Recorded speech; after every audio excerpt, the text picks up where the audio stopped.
Namaste, Binduji. Namaste, Hari. I wanted to know what is your opinion on the status of Sankhya Sutra, and not the Karika, the Sankhya Sutras. Like, do you think that they are lost, or do you think that there are three questions regarding it. Well, first, do you think they existed before Ishwar Krishna, if that's the case, or do you think if they existed, they were lost? And the third is, so there is a medieval Sankhya Sutra. Can we consider it to be the real one? Well, the existence of Sankhya Sutra is well established because the sutras are being referred not only in the Ishvara Krishna's book but in other places also. Even Brahma Sutra it's referred. Other places also there is a reference for that. So the question of Sankhya Sutras existing is not a question at all. The question is whether the medieval one or whether there is something which is being referred as different. That is for the historians to decide. But Sankhya Sutras are very much accepted by everyone, not only by Nyaya, Vaisheshika, Sankhya, and even for Advaitins. There's references are there in even the Purva Mimamsa, the Jaimini Bhashya, even Badarayana's Brahma Sutra. There are the places where that is being referred. So definitely it was there, but it looks like it has been lost. The word, which period it existed and when we lost it is not clear. That is not there. We have not been able to locate it. Definitely it has been lost much before the Sankhya Karika, even before even in the Mahabharata also, there are references for that. But there are also, whether it was lost after Mahabharata or before that, only historians can give any definitive answer for that.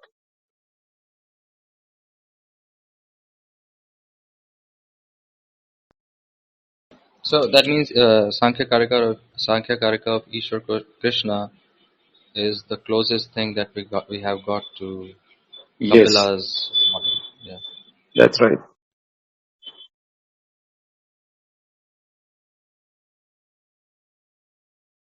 Just make a quick note of welcoming everybody. Today is Sunday, and so today we have an open discussion with Binduji, mostly to do with Advaita, but any questions around that? And in the last few classes, we have been going through Avaroksha Vibhuti. So if you have any specific questions regarding that, also you can bring it up. And the hand raising is on, so if you're not feeling up to coming up, you can put your question in the chat, and we can have a discussion around it. So the session will last for an hour and a half. So we'll close the room at 10:30 IST, or 10 IST. And just as a reminder, if you're wanting to go back and revisit some of the talks, they're available on YouTube. I'll paste it in the chat, Advaita Retold channel. And obviously, you know that the recordings are available as replays in the in the house. So let's look forward to a very engaging time with Binduji.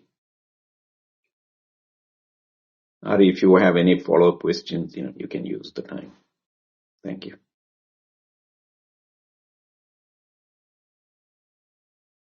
Yeah, there is a question by Karl Vairo in the chat. He's asked, how does the Varna system work actually?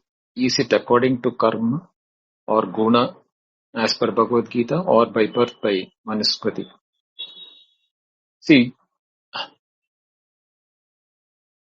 Varnashrama Dharma, Varna and Ashrama, these are the two principles based on which the order in life in the society was developed during those periods. The Varna is not caste, which has been coined much later. Varna has been based on guna karma. It is not karma alone or guna alone. It is the guna of the karma. That is the where the mistake is taking place.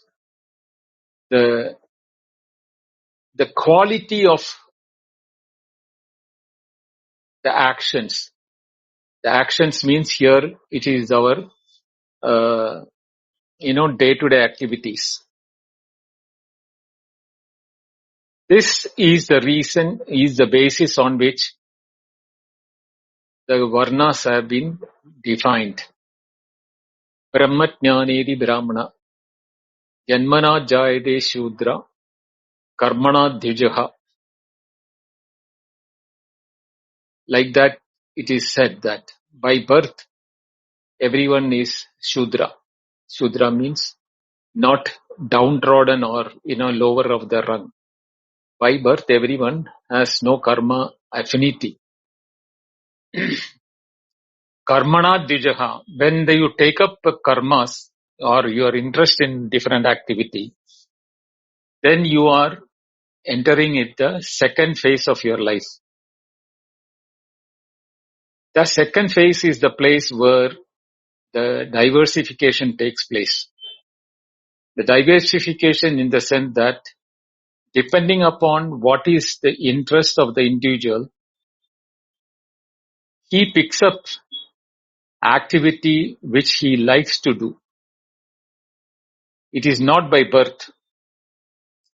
But later what happened was this was diluted and vested interest in the society, the protection of wealth within the limited areas or the family or the clan, all those things interfered in defining the same thing. If you look at it also in the earlier period, Vyasa himself was born to a fisherwoman, but he is the one who codified the Vedas and wrote Mahabharata also. But he is considered as a Brahmana. Same way, Dronacharya, who is supposed to be born as born to a Brahmana, but he was very, very much interested in the archery, the arms and the training for the warfare, etc. Therefore, he became the teacher or warfare for the for the Pandavas and the Kauravas. So from that point of view, even though he was born to a Brahmana father and mother who were doing yajnas and teaching in the ashrama, his son became a teacher for archery and warfare. So if you look that way, it was not very watertight those days. People could move between these things, but at the same time, during Mahabharata itself, the adharma was increasing. That is why they had a dharma kshetre, kurukshetre. So that war took place because of that reason. So you will find that the tendencies to categorize by birth was present. That is why Karna was, even though he was born to a Kshatriya, was not considered as a Kshatriya, and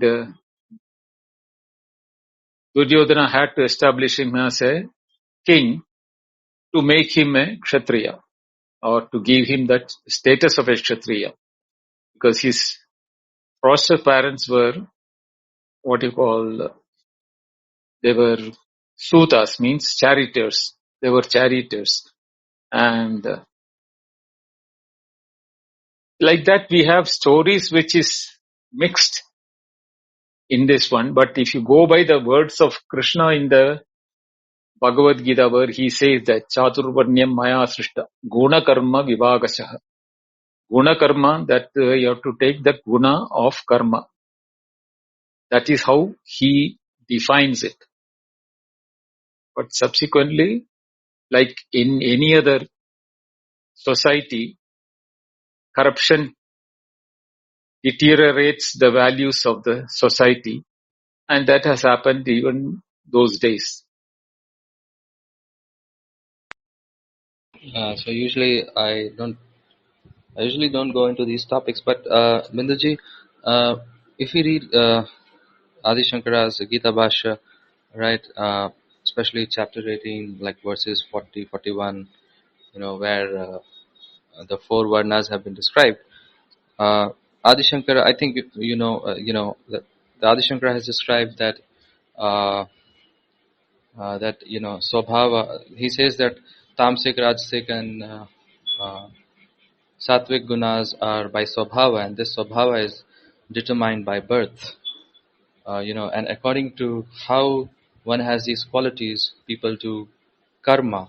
So what he is doing, as what I understood, is that he is in his commentary. Adi Shankara is basing is telling this that these qualities, Tamsik, Rajasic, and Sattvic, are from the birth, and since based on these qualities, one engages in karma.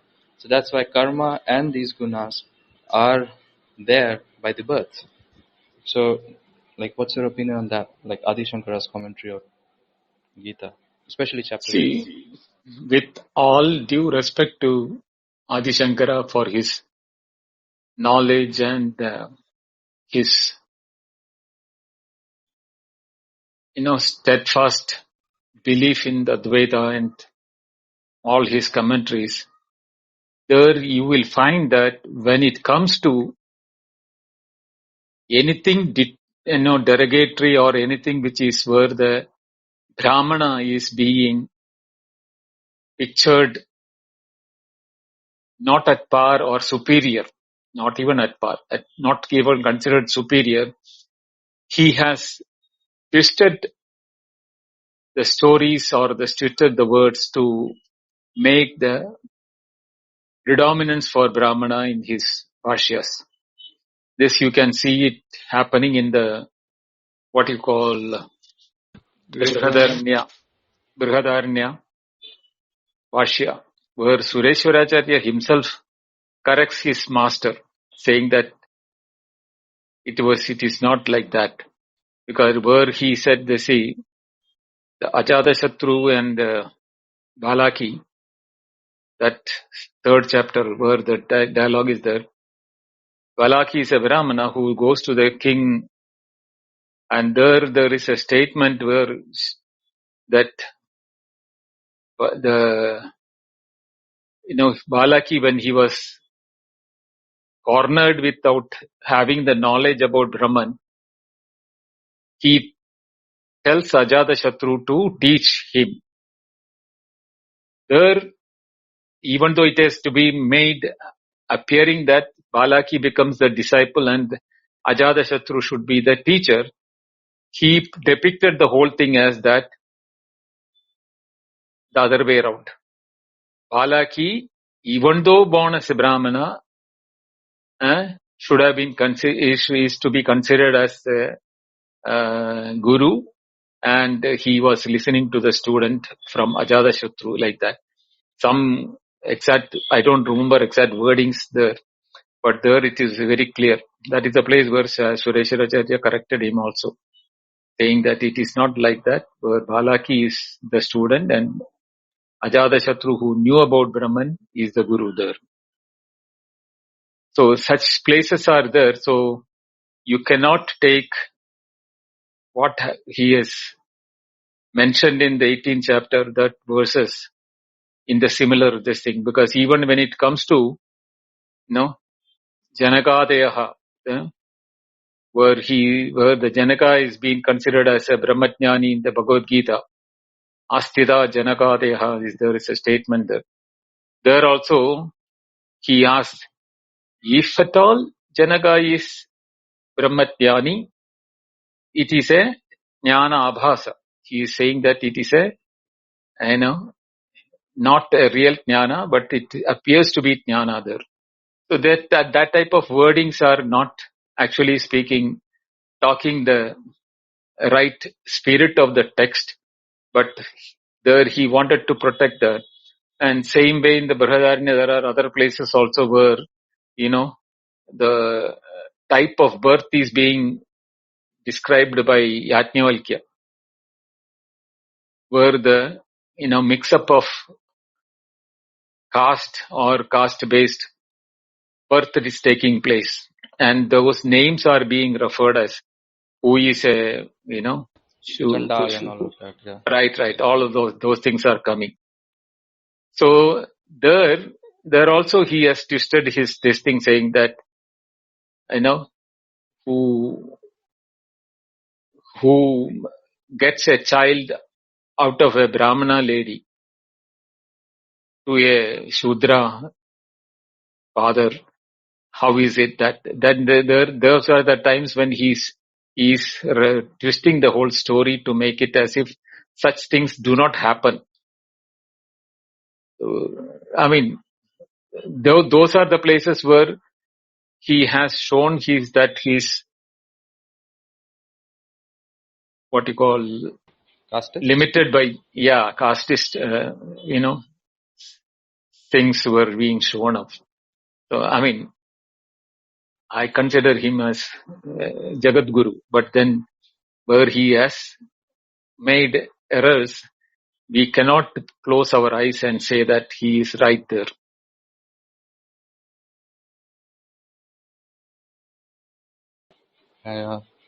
So no. The other thing is, because I also try to understand this criticism because if we go 100 years back, right? For example, if we consider the idea of feminism, if we go 100 years back, then people were okay with the fact that women do not have the right to vote, and only in the 1920s, through the suffrage, for example, in the West, only through the suffragist movement after 1920s, it was realized that women rights should also be there and women should also get the right to vote. Before that, throughout the Victorian age or the other ages of the Western history, women did not have the right to vote. So I think, is it that the social or sansaric understanding is something which runs on a different track than the understanding of the Paramartha, or because many a times people say that ones who understand Paramartha also understand the entire functioning of samsara. But I beg to differ. I don't think that's the case, and it's reflected in Adi Shankara's case as well. So is my analysis right, or am I missing something? You are not missing anything, but the feminist movement, if you say that, if you look at our Vedic period, we don't see that the Manusmriti's statement of, Natustri Swadantri Marhasi, that women should be, protected or should be subservient to men, or should be a misogynistic society, etc., existed during Vedic period. Because if you look at Maitreyi, Gargi, and so many other people, even in a Sulabha, in the Mahabharata, in all those places, women were given respect for their knowledge, and they were not, just to be the housewives or looking after children and cooking, etc. They were also invited to the royal discussions, like Janaka calling them.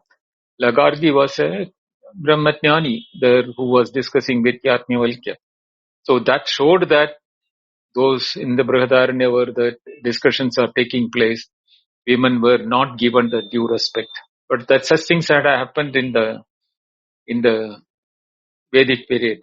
But somehow or the line, like every society goes through a change, it might have happened even during the later Vedic period or early what you call the pre. Mahajanpada? Yeah. So even if you look at Buddha's period, this the women were not given equal rights there. By that time it had gone to a system where they were more left to their own four quarters. And even though we don't see much of the philosophical dialogues with women taking place even during Buddha's period. There are no philosophers, lady philosophers in those periods. But see, the thing is that going into the history, looking at these things is not my forte. So I don't waste much time on these, ephemeral things which are of less value to me, and I don't discuss much over that. But since the question came, I answered, that's all. But for me, those are all not important. What is important is you should know what will give you the freedom and limitation which you are facing now. That should be the prime objective of our discussion and satsang and, value addition for our dialogues. These things will not add you any value because we are neither going back in society, those period, or what we are not able to do is able to bring in, even if they were good values, to the present day society. Because these are all controlled and regulated by the politicians and the, system. Things will take time to change. So accept what it is today. Let things go on, but our priorities should be different from the social order.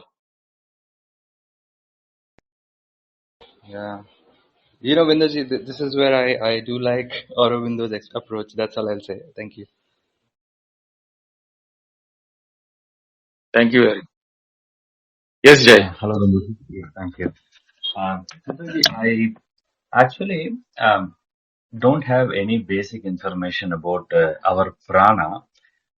So I'd like to learn more about this prana thing, because at least in the Western science or anything, there is I don't think they have any concept of prana. But in my limited understanding and knowledge, this prana, I think it is approximately translated as life itself, like living thing. And also they associate it with our breath. And this breath is observing the breath as a witness is considered one of the great things, even from the Buddhist point of view.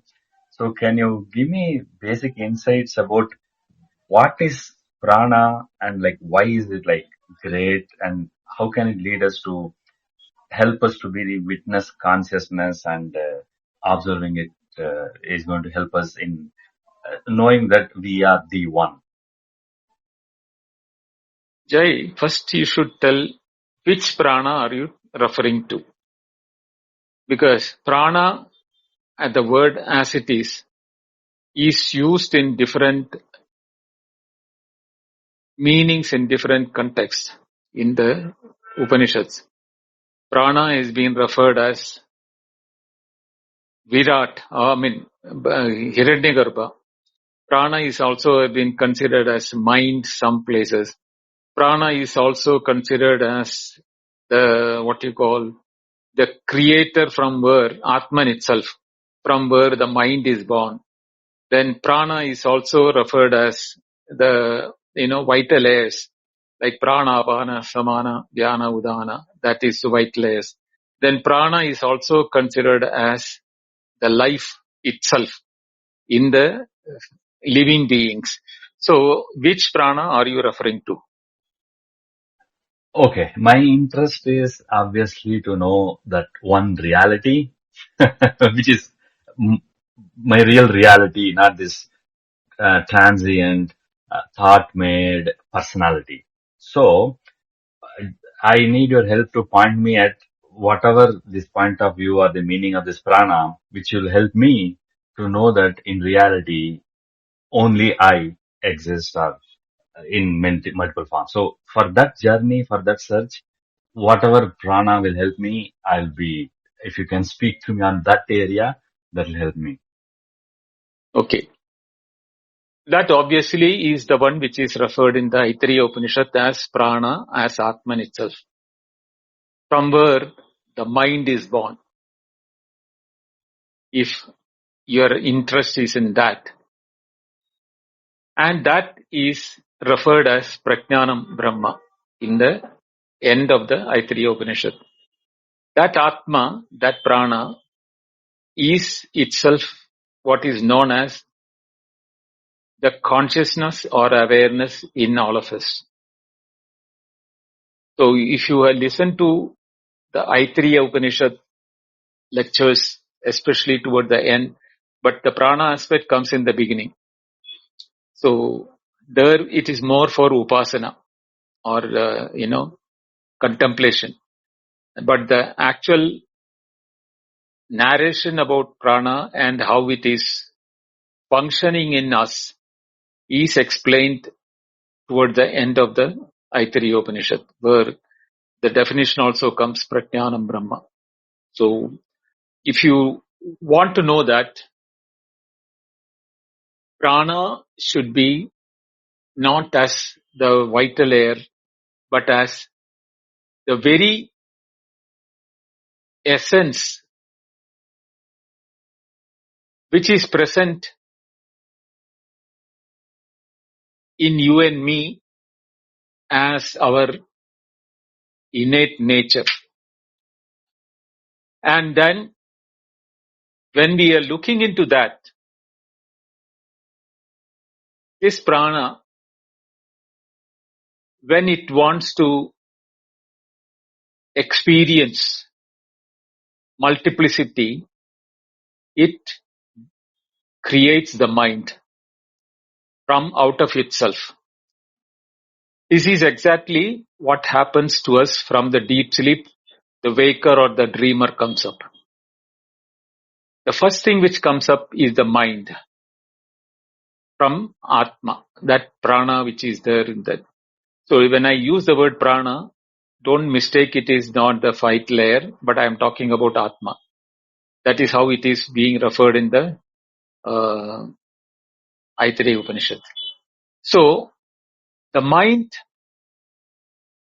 which is given to the waker is the source and the place where awareness is reflected and residing for the waker.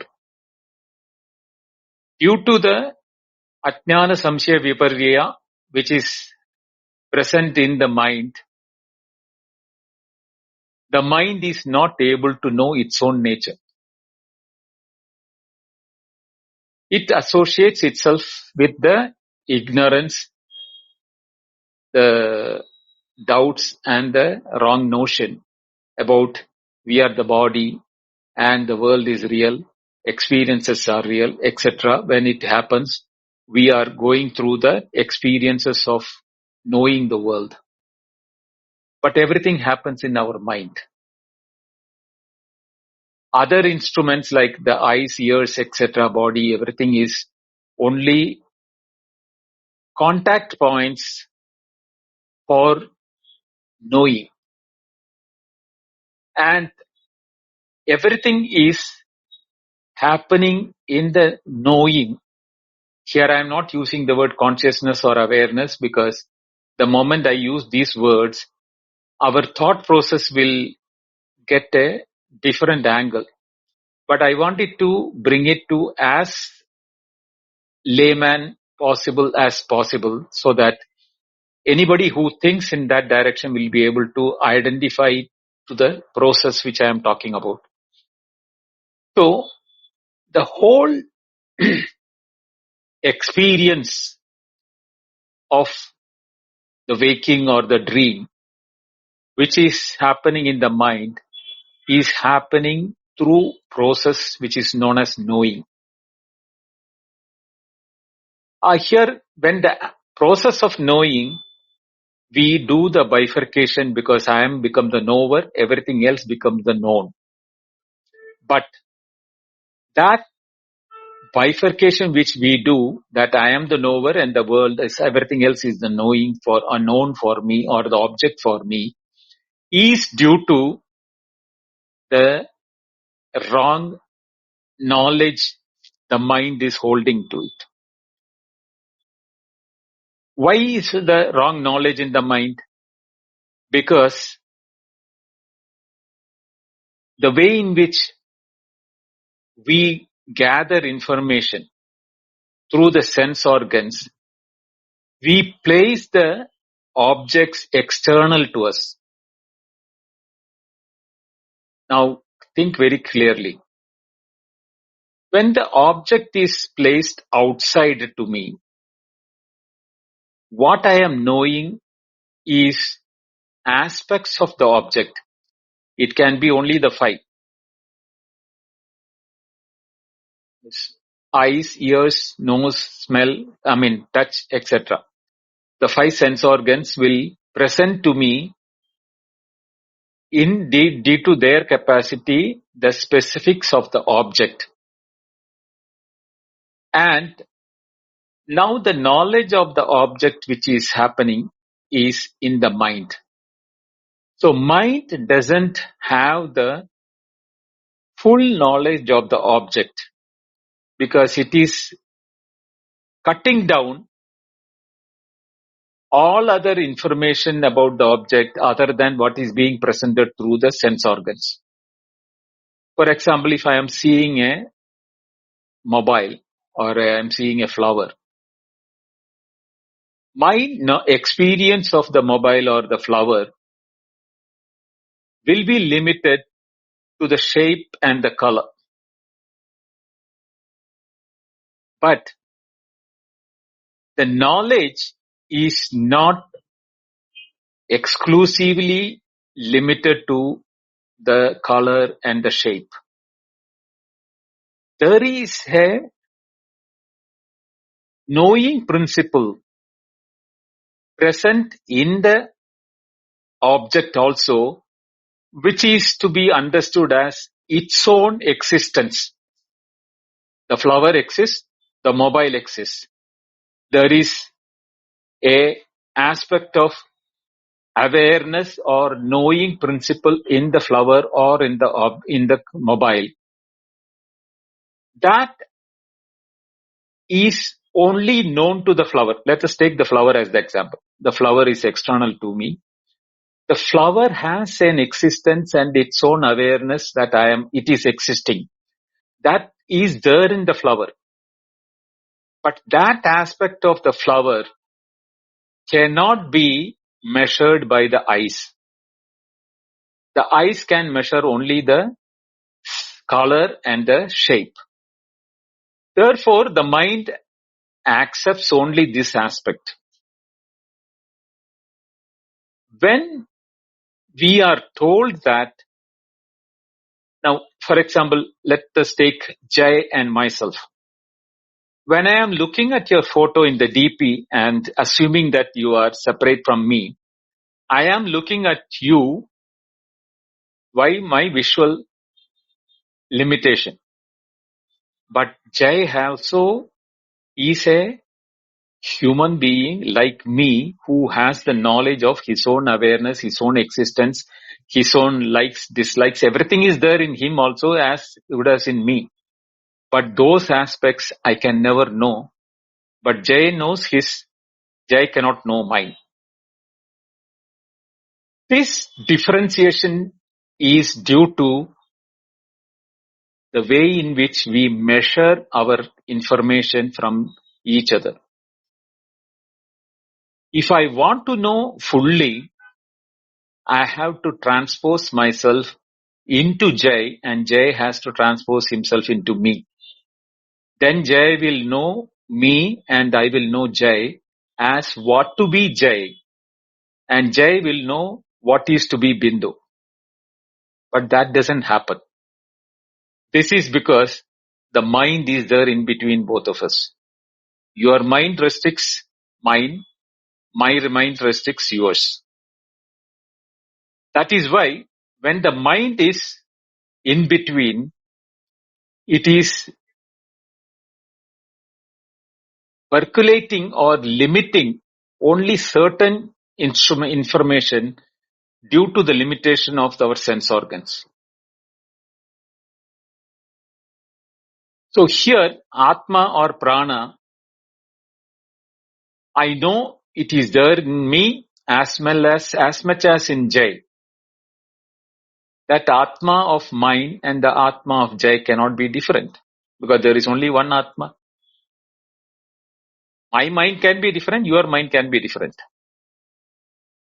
But what is now differentiating between you and me, even though both of us are Atma Swarupa, you are also made of Atma, I am also made of Atma.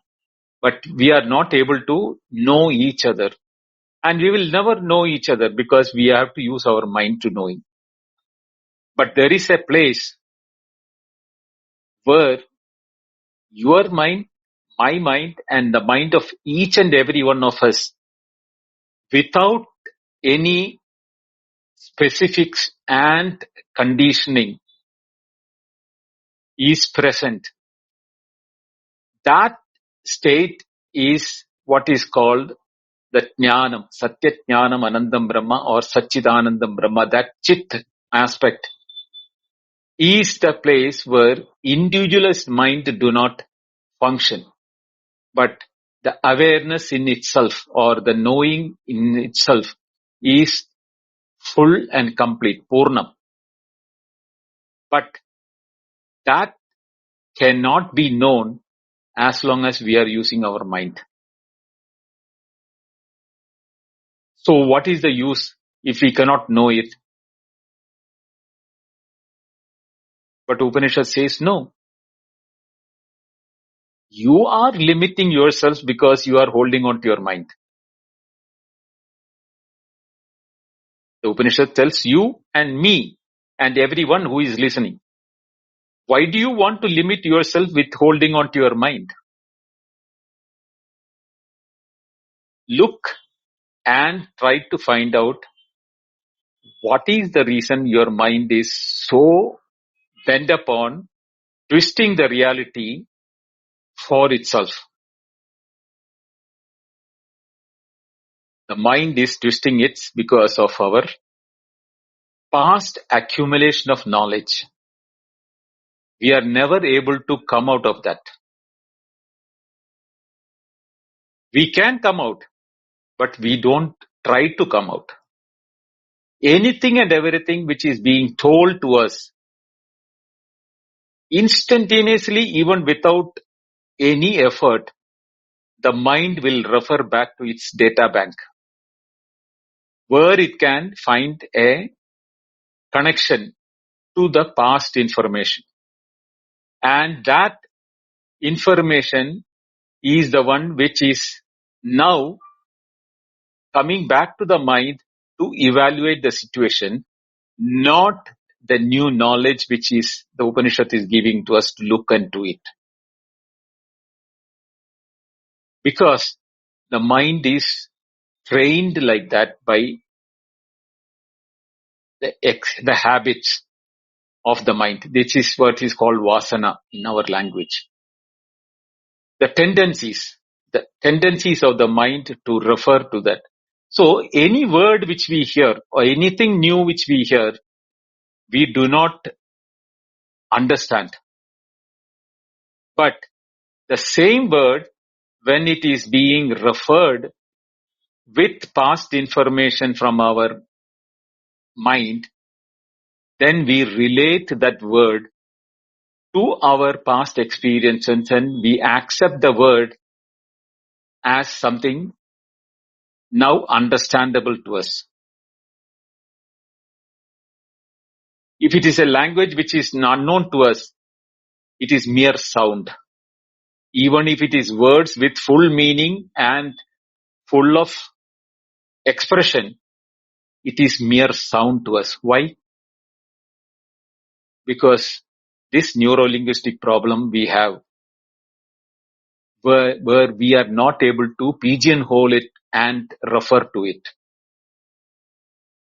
This becomes the problem for all of us, even when we are studying Upanishad, when we are studying anything from the, teachers. what they are telling us, we do not listen as what they want us to listen, but we try to listen to it with our memory bank as a reference. It is just like a dictionary in our hand. We look for the meaning in the dictionary if it is unknown to us. Don't we do that? Our mind does that all the time. That is the reason why we are slaves to our mind. And the mind, when it is not functioning or not in relation with its potency to refer to it, is the mind where we are abiding in ourselves. But the mind cannot know it. This problem is being solved by the methodology which the Upanishad is telling us, especially in the Taittiriya last class, which second chapter last class where I mentioned about it. Yato vacho nivartande aprapya manasa saha. When I said that explanation to that, reading Shankaracharya's Bhashya, the dependency of the mind for the words, along with the mind and the words, you are to the world. But the same mind, when it is devoid of the words, it cannot know the world, but it can know only itself. In that knowing, there are no words and nor the mind to know our own nature. Because when the moment we know our own nature, the mind tendency will be to immediately refer to the dictionary.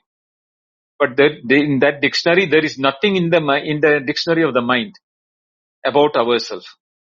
Therefore, what happens? The mind becomes blank. We are knowing ourselves, but there is no language for the mind, and therefore the mind is not able to tell what we are. Therefore, we need indicative words like Satyajnanam Anandam Brahma or Satchidanandam Brahma or Tattvamasi. All these things are only for us to remove this limitation of the mind. So, if you want to know our true nature, which is the prana or the atma, you have to take a method of this analysis and evaluate your mind. When we are knowing ourselves also, we cannot know. That is why Paschyannapi jana pashyati muto. Even though we are seeing it, we are in it, we are always that. Even this very moment we are that. But we do not see ourselves. We see ourselves through the words dependent mind, which is to the external world. The internal world, the words will not work. And the mind, even though it can know it, has no words to explain because it is not there in the dictionary. Thanks, Binduji. This is hugely helpful. So, to summarize in my point of view, one of the core things you touched is, if this mind, which is always going outside, if it can somehow slow down or observe its source, then it knows this source is what is running everybody's. This source is same as everybody's source and this whole universe's source, and the reality is that only that exists and everything is projected only. Is it? Yes. In fact, any Upanishad you take it, whether you take Kena Upanishad, what's it? Vachoha vacham nasavu pranasya prana. Yet manasana manute yena ahur manomatam. What is not the mind, what it is thinking about, but with which the mind is able to mind itself. The potency behind the mind. Or if you take the Kathopanishad, Paranjigani Vidaranutsoembu, Tasmat Parang Pasyadina Antaratma. It is looking outward, not toward the inner soul, inner Atma. Kaschid Dhira Pratyagatmanam Aichad. One courageous person saw the Atma Avrita chakshu amrutatvam ichcham. For looking at for the wanting the immortality, he abandoned everything which is external. Avrita chakshu means he turned looking inward, means he didn't use any dictionary meaning or any words or suggested by the sense organs. That is when the mind looks inward without the sense organs. And the mind, when without the sense organs, is the mind which is pure prana or the Atma itself. Okay. That example of the chariot, that Kathopanishad, if you remember it, where the chariot and the 5 horses, the 5 sense organs are the 5 horses. It will only drive outside. But no, the pragrahyam evacha, that mind is the one which is the reins, which is controlling the sense organs. If it is let go, the horses will run hither and thither. You will not know the direction to which it is to you, the chariot is to be taken. So that example has to be very well. That is there in the Bhagavad Gita also. Binduji, just to extend this maybe partially funny question. See now, let us assume this universe was bored or whatever, want to have fun, and it creates this near infinite objects and projections and everything. And then out of this projection, some projections actually somehow understand that, hey, I'm not actually this projection, I'm this wholeness. So now there is a conflicting point of view.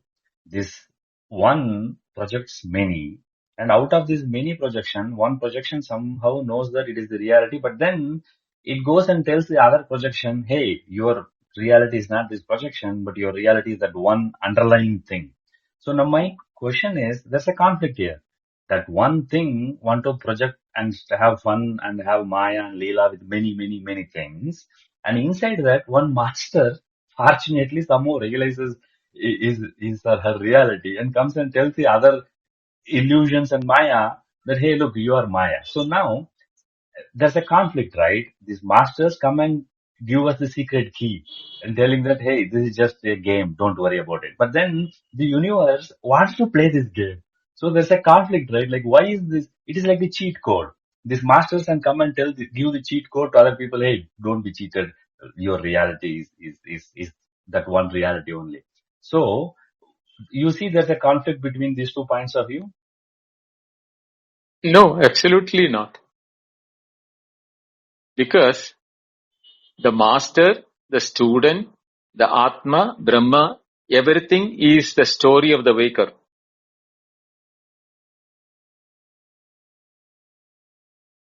In the waking, the master says there is Atma, Brahman. And the same master and the Brahman is being told to the student. But in reality, what is your state in your deep sleep? Is there a master there? Is there a Brahman there? Is there Jai there? Is there anything else there? But you cannot deny your own existence. Not your existence, but deny the existence, whatever it has there in that state. Because there, even the Jai is not there, nor the male or the person in Canada or of the same age, father or son or whatever may be relationship. All those things have gone. Not even your mind, not even your dictionary. Nothing is available there. Not even the word Brahman or Atman is there. Nothing is there. But it is not the Shunyata. Because Shunyata is a concept when things are there and the absence of the things are called the Shunyata. But it is not the Shunyata what is being mentioned there. The absence of a second is the state there. It is not absolutely zero. When the second is not there, the knowing aspect cannot take place. But the being takes place. So in that beingness, there is no knowingness, nor knowing, nor the second one. You cannot call it by a name. You cannot call it by any definition. How? Because there is nothing where the, words will work there. But at the same time, you cannot say you did not have that experience of experiencelessness of the deep sleep. So, the master, the student, Atman, Brahman, everything is the story the waker is telling you, so that the waker now stops telling the story that I am having dream, deep sleep and waking as my experiences. That is the story of the waker, no? The waker is the one saying that I have a deep sleep. The deep sleep doesn't say that I am in deep sleep, nor the dream can say. It is the waker who is saying that I am having dream, waking and deep sleep. To the story of the waker, the master comes in the waker, because the story is in the waking. So the story has to be debunked in the waking itself. So there comes a master who tells you that, see, this is all the story of the waking. When you are not in the waking, when you are not in dreaming, or what is your true nature? Can you find out yourself, or do you know what you are? When the master does, he is not different. He is the one who is you. That is why Ishvaro Guru Ratmedi Murti Veda Vivagini. It is the same. It is the Ishvara, is the Guru, is you, your Atma. All becomes one there in that state. Therefore, this, the story which you said, that story that the Guru came and told about Brahman, Atman, all those things, is the story of the waker Jai, who is now trying to create the story and tell yourself. But think properly. When you do it a proper thinking, you will find that it is the story which you thought it is existing and you believed in the story. Whether the story is to be believed or not, Jai, this very moment you are that. You are that only all the time, not this moment. All the time you are that only. But when you forget that and you think that you are the Jai using your mind, then you need a master to come and tell you that you are not the mind. Yat manasana manute yena hurmanomadam. Tadeva brahmatvam viddhi netam ititam upasate. What you think as Brahman, that is not Brahman. What is with which your mind is able to think, not what the mind thinks. Know that. That is what you are.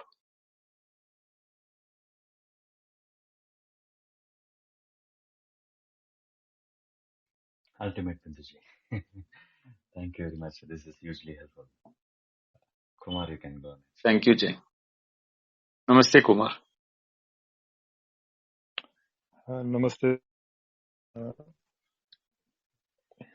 So, Bhagavad Gita has 18 chapters, and it might take a couple of years to read it properly. So, but you also mentioned about Upanishads. So, is Bhagavad Gita not enough in itself? So, we also must study some Upanishads. And if yes, could you tell me about Upanishads? What are they actually? Do they contain some techniques, some practical techniques or some meditative techniques? And so are the different Upanishads, they provide different kind of meditative awareness, or they are going in just in one direction? So yeah, that's enough for now. Thanks. Kumar, Bhagavad Gita in a nutshell is talking about the truth of Upanishad itself. But it is more of a practical encyclopedia. In the sense that for a beginner to relate to himself, his duties, his activities, in that while performing that, how can one, elevate his mind or elevate his known knowledge about the reality is touched upon in the Bhagavad Gita. Bhagavad Gita is more about applicability of Upanishad knowledge in the practical life. It is touching upon karma, bhakti, jnana, all the three yogas. Upanishads are different from that point. It doesn't prescribe you what is to be done, what is not to be done, what is right, what is wrong. It is more of a esoterical, contemplative knowledge coupled with some meditative methods. But those meditative methods are complementary to the method in which the truth is being referred in the Upanishads. Because there are 10 major Upanishads for which Shankaracharya has written commentaries. I am referring to only the 10. Those 10 Upanishads approach the same truth from different angles, depending upon the capability of the student to grasp, relate, and understand the truth. There are methods of contemplation and the truth intermingled in the Upanishads. So, once you study the Bhagavad Gita, then you will be able to appreciate and understand the Upanishad much better. Or, if you have studied the Upanishads or if you have embarked on the study of the Upanishad, because you are more intellectual and inquisitive in nature, you may start with the Upanishads. But then the conflict will come. How does that relate to my day-to-day living? That is the time when he may have to come back to the Bhagavad Gita and study the Bhagavad Gita for the practical guidance. Knowing the truth is something and living the truth is something different. In the sense, living the truth means not living the truth as truth, but living the normal life with the truth as your anchor, so that you are not waylaid or you are not, deviating from who you are. So that will help you if you study the Bhagavad Gita after the Upanishads. But if you are taking up Bhagavad Gita first, you will get a fairly good idea as to how to proceed further. And then you will know which Upanishad is talking about what. Because when the Upanishad words are quoted in the Bhagavad Gita, the commentator mentioned this is from Kaita Upanishad, this is from Kena Upanishad, whatever Upanishad which is referring to. So most of them are coming from Katha Upanishad, you will see that. So that will help you later to study Katha Upanishad and then understand, yes, this is exactly how Krishna has said that into Arjuna in the Bhagavad Gita. That will help you at that time. So both approaches are applicable, but which one you want to take up, you will yourself will know because of your inclination towards that. Then you will know your path is right.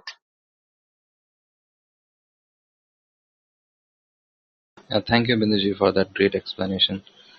Binduji, I wanted to know about avidya because in most of the explanations that I heard from you, avidya or the ignorance is happening because of this mistake, as you nicely explained. Our sensory organs are limited, and what mind is constructing is also limited. So we live in those limitations.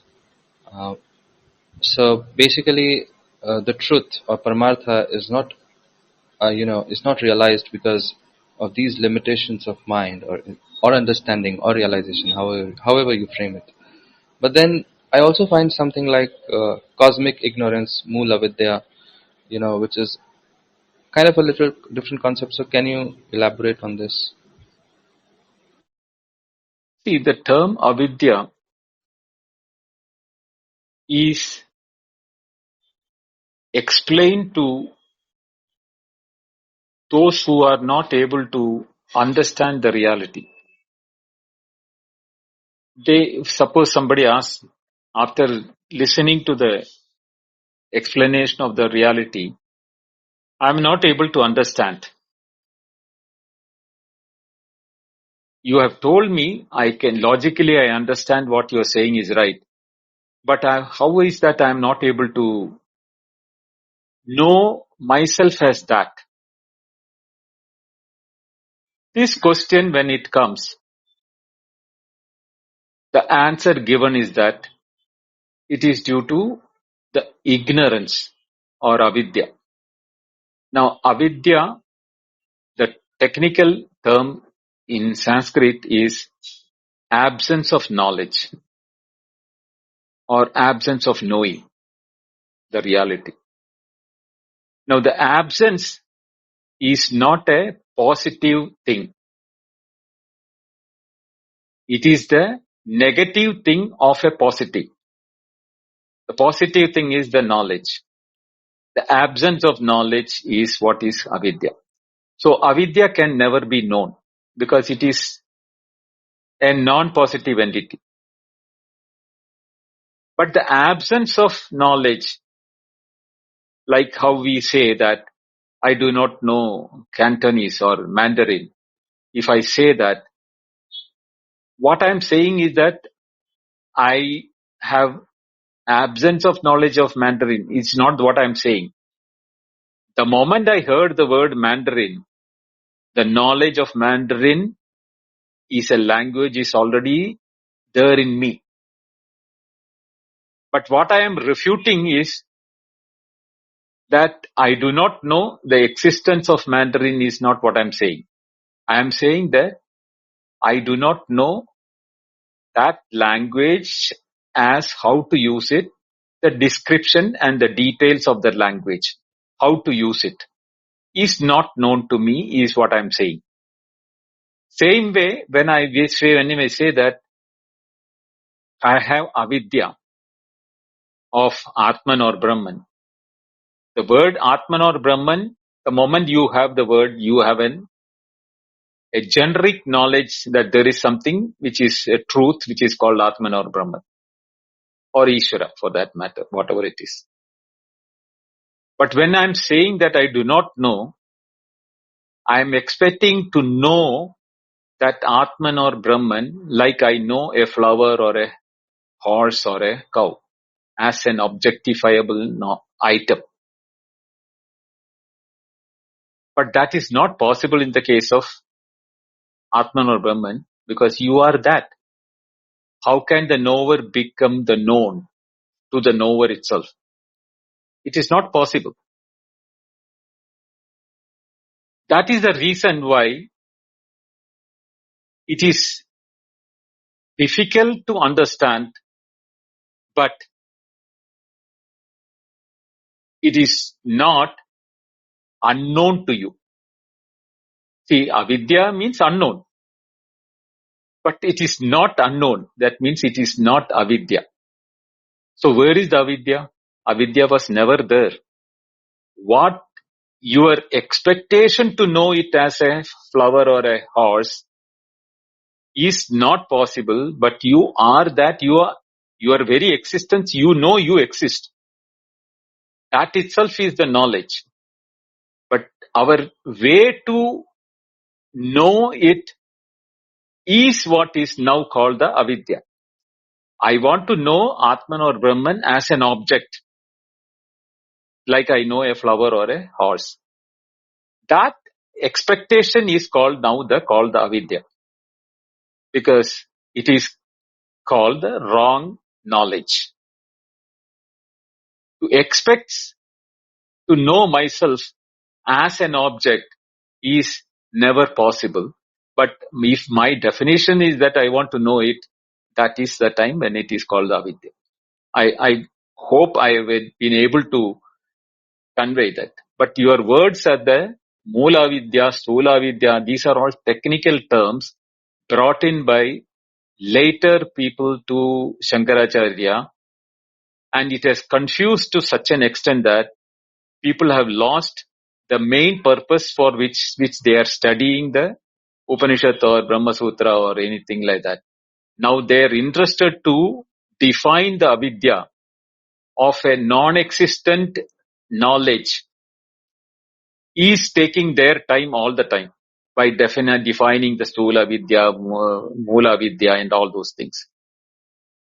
I don't go in that route at all, because I know that you will never reach your destination in that method. So if somebody is talking about the Mula Vidya thing, I'll give a salam to them and move on, because I don't want to enter into dialogue with them.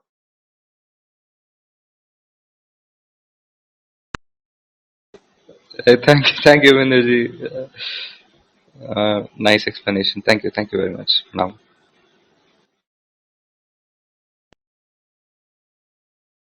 We have another 25 minutes of Bindoji's time. So if anybody is interested in coming up and continuing the discussion, hand raising is open. but Binduji, just a curiosity. When you started about all of these things, and as you yourself told, there have been many things have been expanded by the later philosophers of Vedanta. So when you were starting yourself into learning about these things, uh, were you aware of these things, or or you came by understanding, criticizing these things, or what, through hit and trial, or you had some understanding beforehand by a guru, or by some other means? No, as like everybody else, I also got exposed to all these versions of different thing, and I was getting confused. That is the time I said that, these are all later jargons which have been brought in by those philosophers for, their purpose. So I decided to study the source itself, which is Shankara Bhashya. So I approached a guru and he explained to me the Shankara Bhashya from pure Sanskrit. Since I was knowing Sanskrit, it was easy for him to explain to me using that, the Bhashya itself with, and since I could pick up that without any corruption, I should say, because I had questioned even, with all humbleness to my and prostrations to my guru. There was a time when I had an argument with him where he, like your question on avidya, we debated it for 2 days continuously. And then finally we locked our horns. And that is the time when I had to tell him that you are now assuming that this avidya is in the Atma or Brahman. How can there be, when it is self-effulgent, how can there be darkness? And if you are thinking that it is in the mind is all not it's a non-existent thing. It is only an appearance. Therefore, whether there is avidya in the mind or not, how will it affect the reality of the Paramartha or the truth? It can never affect. And then the dependency for the mind on the avidya is as good as telling you are climbing on your own shoulders. Therefore, I don't accept that it is there in the mind. Finally, he had to accept my stand and he said that there is a point in what you're saying. There is this. So it was a friendly debate, but finally we had to sort it out between both of us. That is how I think I finally had to get clarity to myself. It happened all that only. It's a process, but Because that is why pariprashnena sevaya, when we say that you should not, even if Upanishad is saying, I am saying, or teacher is saying, or Shankaracharya is saying, Sureshwaracharya is saying, ask questions. Never allow a doubt to linger in your mind. Even in iota of doubt in your mind will become a mountain where you can't see the other side. So, pariprashnena sevaya, when that word is used in the Upanishad, you have to question. Don't accept anything blindly. That Shankaracharya himself says that even if Veda says it is night in the afternoon, will you accept it? He is asking this question to a Purva Mimamsa, because who said that Veda is ultimate and you cannot question Veda. So Shankaracharya asked that question. Suppose the Veda says it is night now in the afternoon, will you accept it? He says, no, I will not accept it. But he says that, but the Veda will never tell. That is what you think. Then he gives a list of things where Veda has used words like that. Not exactly the midnight in the noon, but places where, it is contradictory to the Upanishad. In the Purva Mimamsa side, it is contradictory to the Upanishad side, which is being suffered. So when it is that argument takes place, then the Purva Mimamsa has to accept that they were neglecting the Upanishadic side, thinking that it is only a eulogy and not part of the rituals. Therefore, they did not give much importance to it. That is how they had to accept it.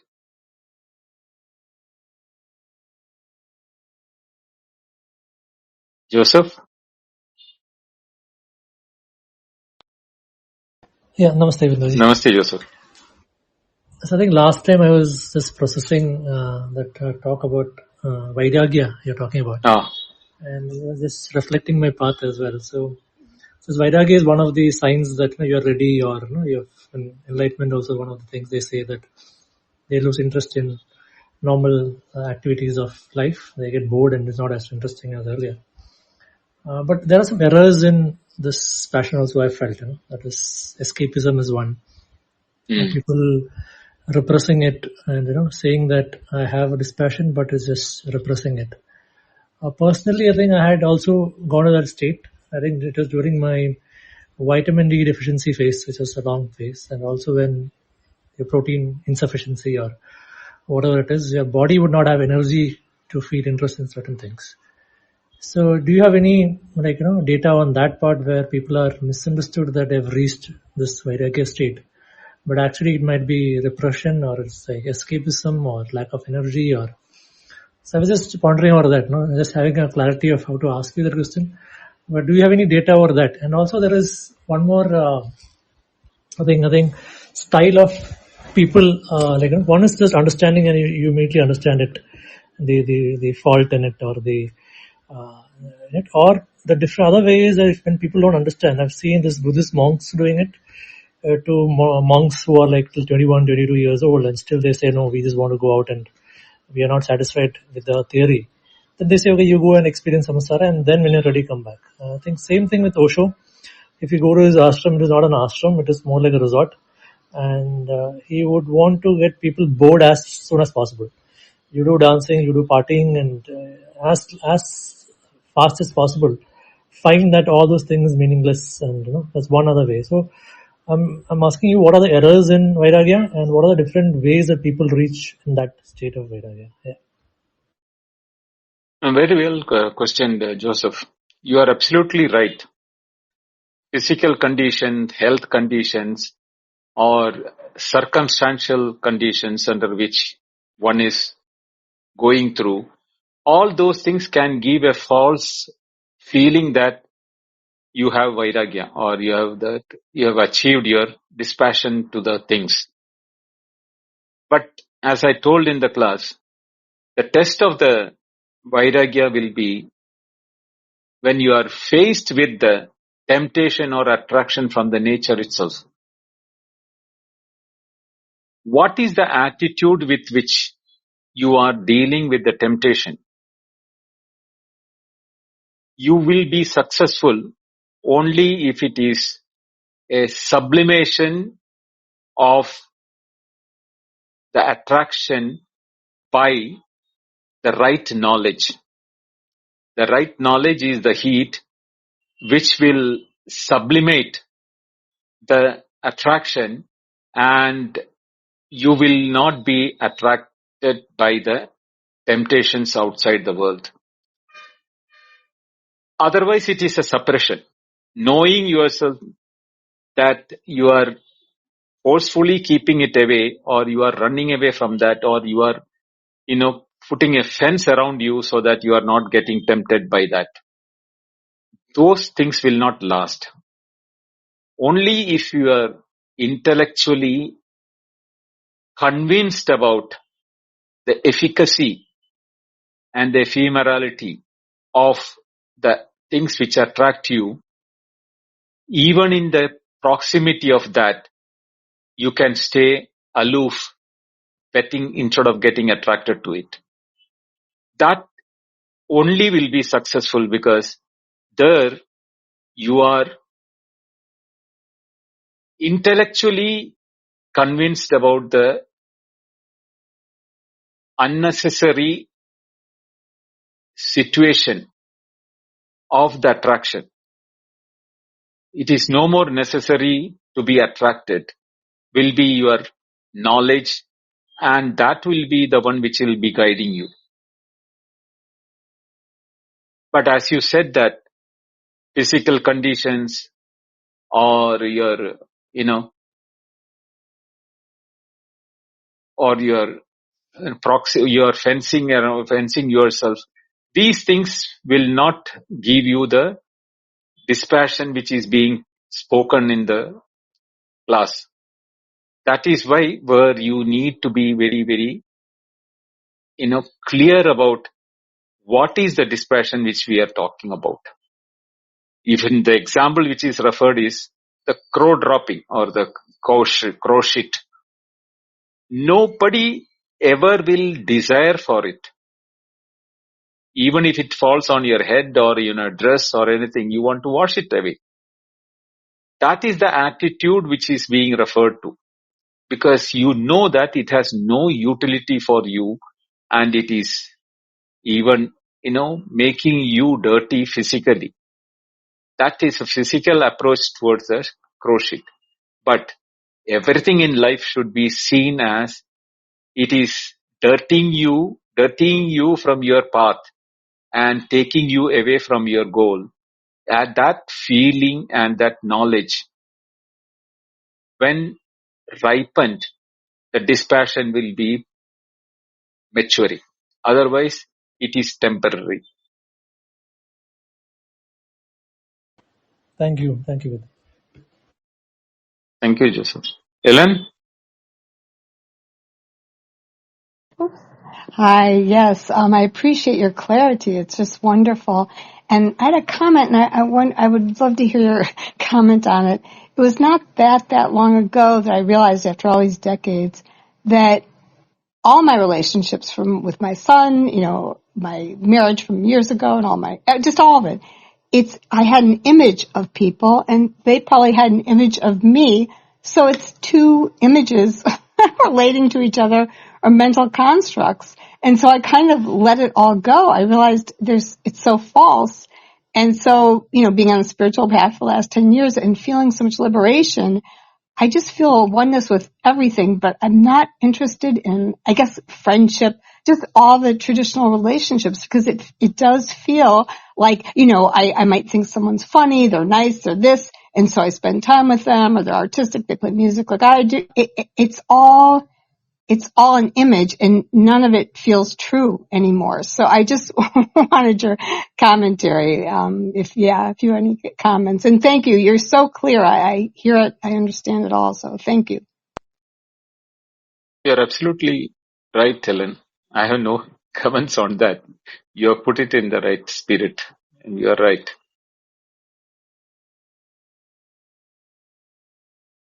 So no more questions, so we can wind up early. I have Yes, one sir. last Oh, question. Ari has a question. Sorry. Ari, go ahead. Yeah. Yeah, go No, ahead, Ari. Prakash, if you have, No. I please, was just please going go to ahead. make. It's okay. Go ahead. Yeah. No, I just wanted to know, can Maya be beautiful? Can Maya be something, we can appreciate? Because, the samsara, we live in this superimposition. So, even, as a learner of Advaita Vedanta, we know that, things are not ultimately real. Can we appreciate beauty of things? Can we appreciate, how beautiful Maya is operating? Yeah, you can. It is just like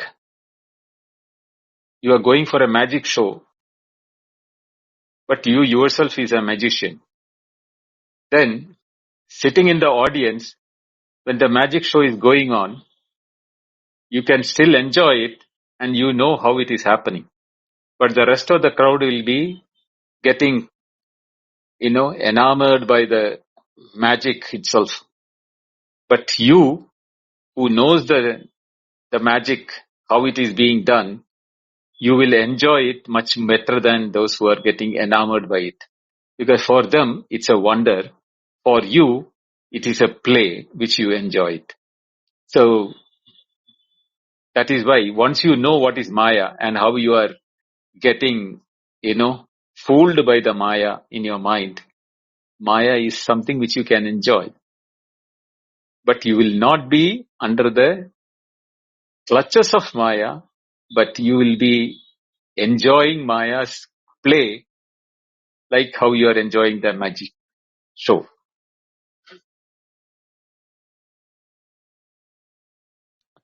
He had said join the stage, but he left, I think. He left, I think. Yes. So the hand raising is turned off. Just a few announcements. If you go on the top and see Advaita Vedanta Satsang, that's the house. So if you have not joined the house, you're welcome to click on the link and then join the house so you get notifications. If there are, we have another 7 minutes. So if you have any questions, you can put them in the chat, or if anybody up on the stage has a question. If not, we can, close the room early.